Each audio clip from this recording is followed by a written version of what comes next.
Hey there, in today's video, I am just doing a quick flip through of some board books that I made last year. I'm not sure how long ago, maybe a full year ago, probably not. And they are children's board books that I turned into art journals, and I used 3 different methods for doing that. And I finally thought, oh my gosh, I should show you guys. I kind of was flipping through them to see if I needed to make any more adjustments, and I decided I think they're good for now. So I am showing you those books. There's 3 of them. They're fairly short in terms of the number of pages in each one of them. So I'm going to just show you that in this video. But before I do that, I wanted to mention, I know a lot of you have signed up for my newsletter, and that is great, and the link is below if you're interested in that. And the reason I'm even mentioning it is that if you ever want to purchase new art from me, usually I will have that in my newsletter. I will say, oh, new art is releasing, or something about the new art, or maybe there's some different pieces or something like that.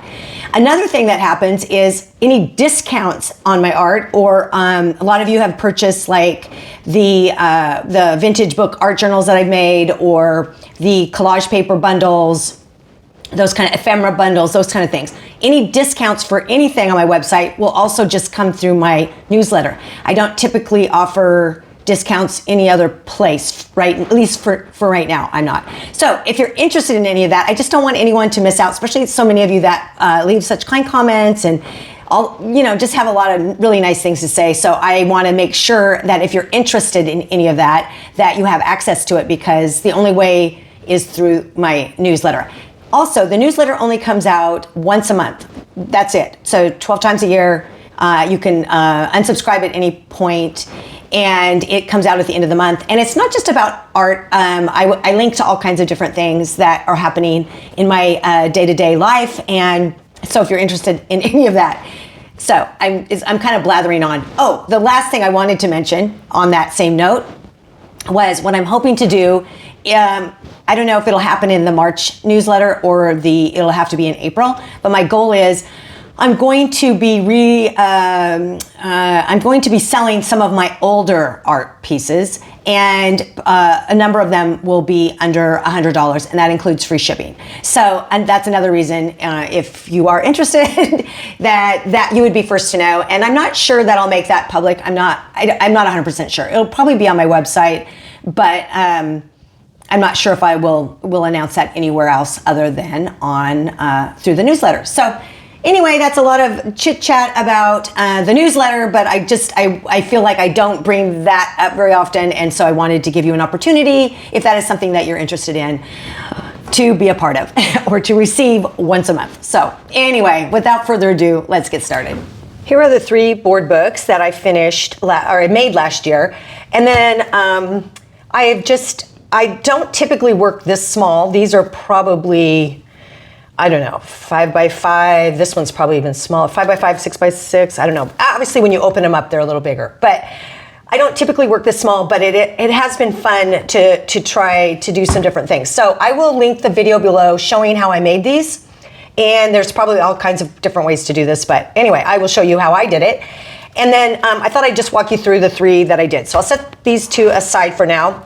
And actually, I did them each differently. This book I prepped by just using gesso. This book I prepped by putting collage on all the papers.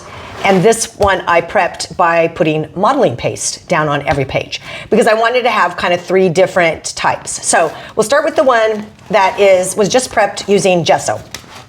So as you can see, it doesn't totally lay flat. I suppose you could tie a string around it or something like that. But it turned out fine, I think, for the most part. So I did a lot of just random mark making. Like this page, I think I just was using up leftover paint, but then I kind of liked how it looked once I drew some marks around it. So these pages we're just experimenting, working smaller, and using different medium. So, paint, and this looks like maybe oil pastel. So just trying different things. Now you will see, I noticed when I was looking through these earlier, I do this swirl a lot. I don't know, lately, I don't know if it was this small size. I do this on my collage papers a lot, but I like to layer it multiple times. So this is 3 or 4 times of these little swirls. And then I also added some little detailing of oil pastels. So I did try to go through, some of them looked a little like basic, and so I was like, I need to add some, there's something really loud going on and I need something quiet going on. So, and then I have some written pencil graphite down here. So, and again, here's the same similar thing. I can see that I've painted over the top of something. I have some random straight edges. So again, practicing different ideas and different techniques. Okay, I can see this is oil pastel as well. It hasn't quite dried. And I think oil pastels in general, they really maybe don't fully dry, so you do have to put a sealant on the top. For these kind of books, I'm not gonna do that for the most part. I can't imagine that I would, but it's just something good to know. This is kind of a weird composition, but my hunch is I must have just drawn these squares or done something and then just went with it, which again, when you're just practicing and you're trying out new things, it's fine. Okay, now these pages are sticking a little bit. This one is heavily textured. I think because I painted over it so many times, I can feel how the texture is so crazy. Here's what happens. When I don't particularly care for what I've done, I have no problem like painting over the whole thing, doing it again and doing it again and doing it again. And this one I think I painted like 3 times. So I'm you know, is it exciting? Maybe. Is it kind of a landscape? Yes. But there's a lot of really cool texture going on, and that is the beautiful thing about layering.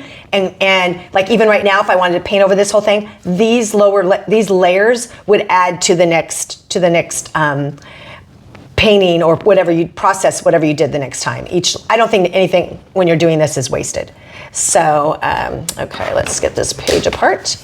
So again, some circles, some loops, some different things. I did take an oil pastel and kind of mark out some of these areas in black and did some, I don't know if that's an oil pastel. I think that might be something else. It's a little busier than what I would normally make. This is very quiet and I actually really like it.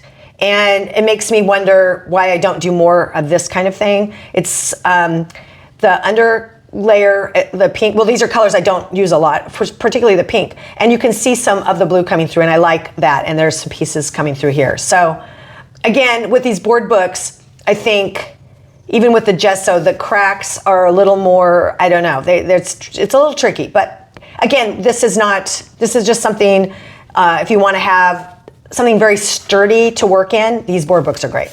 And some more swirls. I don't need to belabor the point. This was, I actually thought I was going to paint over this, but when I was done, I was like, oh, I kind of like this. I basically cut a page of collage paper that was painted over, you know, book paper that was painted, and just started cutting it into pieces, and then and just randomly laying it down. And then when I was done, I was like, oh, I kind of like that. So I just decided to leave it as it was. So again, another experiment. And this was another one that I thought I was going to paint over. I think I just painted some random shapes, but I decided to leave just as it is. Okay, so that is the book that was just gessoed.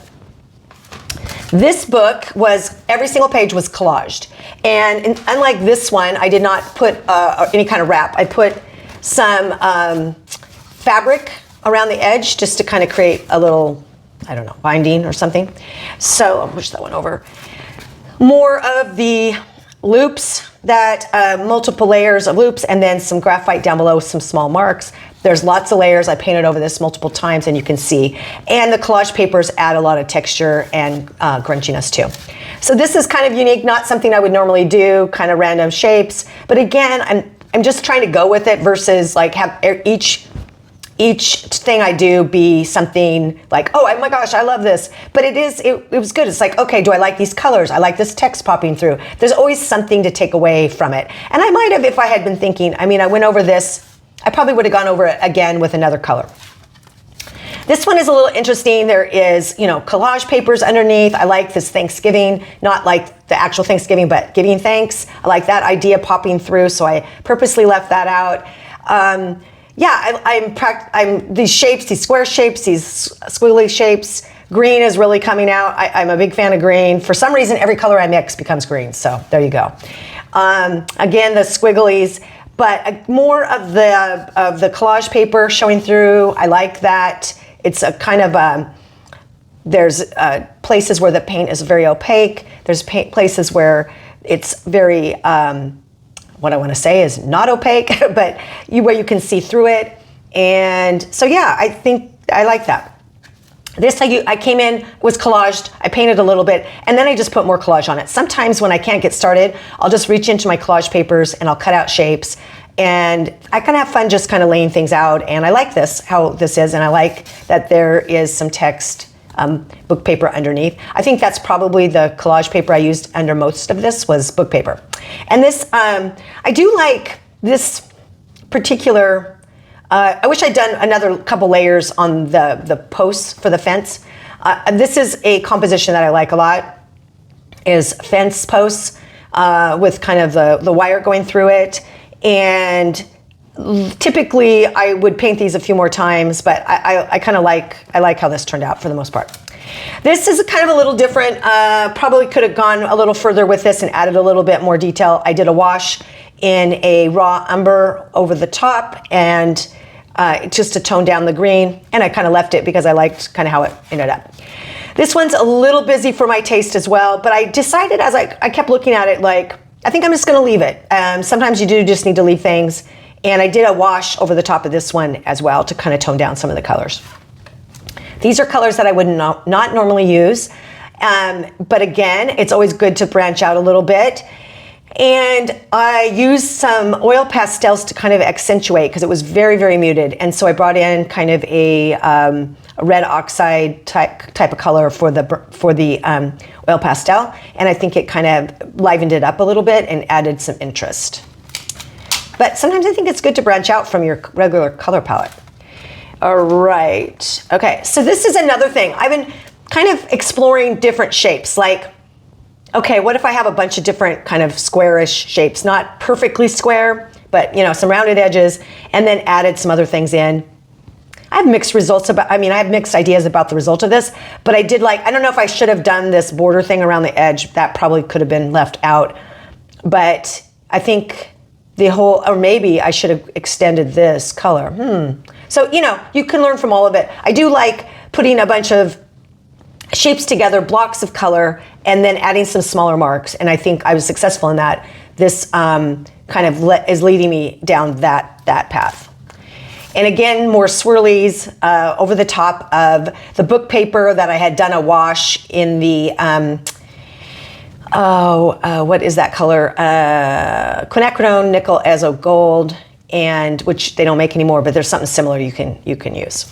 So this is, again, I did a wash in raw umber and then put some collage pieces over the top. And there's obviously, this is already collaged with the book text. So I kind of like the simplicity of that. Here's another one with this color palette that I must have been using pink or on something and then just used up my paint. And then anyway, it kind of led me to do a lot of different things. I really like this piece, this here. I like how the ladder goes across at an angle. I like the colors. I like just the blocks of color. So it just goes to show you, sometimes you're like, oh, this is really weird. But then ultimately, when you're done, you're like, oh, I kind of like it. So that's good. This one is another one that I feel like is a little busy for me, but at the same time, I wasn't really sure what else to do with it, and other than paint over the whole thing. So I decided to leave it as is. I like these little tickets that are showing. There's a lot of things I like about it, but anyway, it's a little, again, it's maybe a little busy for me. And this one I really like. Again, very simple, a little pop of bright color, some text showing through from the collage paper, and then just this kind of random black across kind of the border here. So anyway, okay, so that is the book of, that was, what do I want to say? Collage paper. Here is the modeling book that I used doing modeling paste. And I did this binding. Didn't really need binding, but I used layers of tape. And it's like that, I think they call it like hockey stick tape. I don't know. It's like fabric tape. Anyway, so because I wanted to do each of the books a little bit different, and so they all have, just to see what I liked. I will say the modeling paste book, I probably would not do that again. I would do the other two, but I probably would. It just makes it's really heavy. I guess it doesn't matter how heavy it is. It just, I don't know. Maybe I would, but it feels like it's just a lot. The book is, it's just a lot with all the modeling paste on it. When you're already starting from a really heavily textured thing. So here's a kind of a very busy landscape type right out of the gate thing. Here's another landscape. This one is a little boring. I think this is a little more exciting. This one's boring. It's a little, but it does have a lot of texture and a lot going on, even though it's kind of boring. Again, we're back to our swoops. I did do a wash of raw umber over the top of this, and probably, if I was really thinking about it, I might have gone over it one more time. I really like the multiple layers when I do those, so that a little piece of the different colors come through. And I obviously did this like 3 times. So, okay. This one, I don't know if there's a shine there. This I used really fluid paint, golden fluid paint over, and just kind of let it, I kind of squirted it on and let it kind of settle where it wanted to. And over a very heavily textured, I'd painted over this about 3 times. I just couldn't figure out what I wanted to do with it. But I think it added to it, and I think it kind of lends itself to kind of a kind of more moody landscape, I guess. This is just some different shapes. Not 100% sure about it, but you know, hey, you're not gonna love every single page you do. This one is another one that actually is growing on me, and I did, after I added some oil pastel and this lighter blue color, I kind of like it a little bit more. It needed some contrast. It's kind of funky. I don't know, this is not something that I would normally do, but again, I think practicing and just experimenting with the different things is always, I think it's fun, and it's a good, this is a good place to try it in these different art journal type things. This is another one that I would never, composition wise, I would never think to make up, but you know, you just start doing stuff, and the next thing you know, you have these crazy shapes, and you're experimenting, and you're seeing what color combinations you like, what patterns you like, what blocks of color you like. It's just, yeah, it's good. Okay, here's one. Wow, going all the way to extremely muted. I wanted to see how muted I could be without, and still have a little bit of contrast and have a little bit of interest. And not super maybe exciting, but there's a lot of marks and a lot of text, and there are some dark, even though I would say it's all kind of similar in the value range, there are pops of the darker colors as you look around, and then there's like this writing that I scraped into it also is darker and darker through here. So not maybe as eye-catching at a distance, but up close there's a lot going on. Okay, so here's this very simple composition, and I actually like this. It goes back to that other book I was showing you where the simpler the composition, sometimes for me, the better. And this is collage paper that I collaged over the top of the modeling paste, over the top of paint. And so sometimes it's just nice to pick out colors and shapes that you like and glue those down. And then here's another one of those swirls, kind of a random swirl. And I did it, I don't know, 1, 2, 3, 4, 5, 6 times. And so it's heavily layered. And so, yeah. I think here's the 3 books, and I guess I would recommend if you're interested in working in a small board book, which they're super sturdy, and they can take obviously modeling paste, collage, even just obviously just gesso, probably more than that. They're just so sturdy, and you can get them very inexpensively at thrift stores because they just get, you know, the more beat up the better, because you know, it'll just take. You don't need a new one, so obviously, but if you have a new one, fine, but you don't need a new one. So anyway, I would definitely, if you're interested in working a little bit smaller and you want to work with a lot of mediums and on something that can take a beating, I mean, these really are super sturdy, and I would highly recommend giving it a try because it was a lot of fun to work in. Although, like I said, I tend to work bigger, so for me, I don't know. I like the idea of it, but I don't know. I just like to work. I just like to work big. So, and that's okay. I mean, that's another way to figure out your personal preferences. And I think there are larger board books, so that might be something I need to consider as well. So anyway, thanks so much for watching, and I will see you next time.